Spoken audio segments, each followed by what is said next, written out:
دمشق هنا القاهرة. مين ده؟ وبيقول كده ليه؟ ده بقى عبد الهادي بكار، مواليد قرية دوما في سوريا سنة 1934. عبد الهادي كان بيحلم بوحدة عربية واسعة النطاق، وكان نفسه قوي ان يكون في سلام دولي بين الدول العربية. ما كانش مذيع فقط وما اقتصرش على النقطة دي.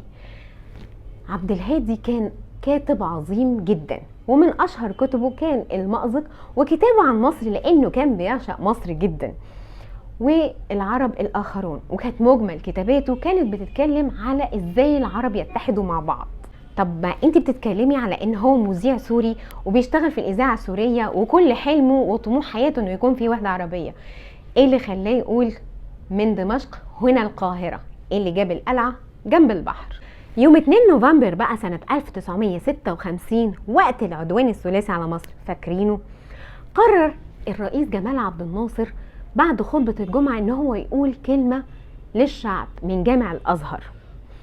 قامت الطيارات الجوية الفرنسية البريطانية ضربت مبنى الإذاعة، وكان وقتها كان شمال القاهرة في أبو زعبل. طبعا دي مهزلة بكل المقاييس لما يتضرب مبنى الإذاعة المصري بالطيارات الفرنسية البريطانية في أبو زعبل. وقتها كل العرب استاءوا جدا من اللي حصل من العدوان الثلاثي في مصر، وازاي ان هم يضربوا مبنى الإذاعة. وكان من ضمن الدول دي كانت سوريا، كانت مستاءة جدا من اللي حصل. في مبنى الإذاعة السوري بقى حصل موقف في منتهى الجمال والنبل، لما قام مجموعة من المذيعين كانوا في حيرة جدا ازاي يقفوا جنب مصر في موقف زي ده، وان هم يأزروها في محنتها.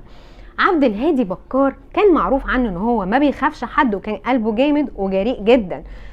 راح واخد بعضه ودخل على الاستوديو ومسك الميكروفون وقال الجملة المشهور بيها لغاية دلوقتي: من دمشق هنا القاهرة. ايه يا عبد الحلاوة دي؟ يا راجل ده انت قلبك جامد قوي. ومن ساعتها ومصر مش ناسيه لسوريا الموقف النبيل اللي قامت بيه، وعبد الهادي بكار بقى حبيب المصريين. مش بس كده، لا، ده عبد الهادي بكار قدم عبد الحليم حافظ في اول لقاء اذاعي ليه. بدأ عبد الهادي بكار ينتشر بين الدول العربية، ما كده كان صيته مسمع بسم الله ما شاء الله، لانه كان اكتر حد بيناشد بالوحدة العربية بين الدول.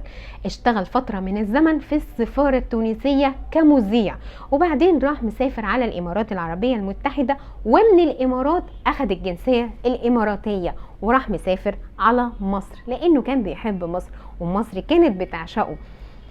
وسنة 2009 توفي عبد الهادي بكار عن عمر يناهز 85 سنة.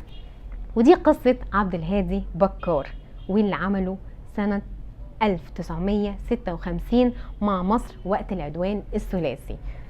خلص الكلام، سلام.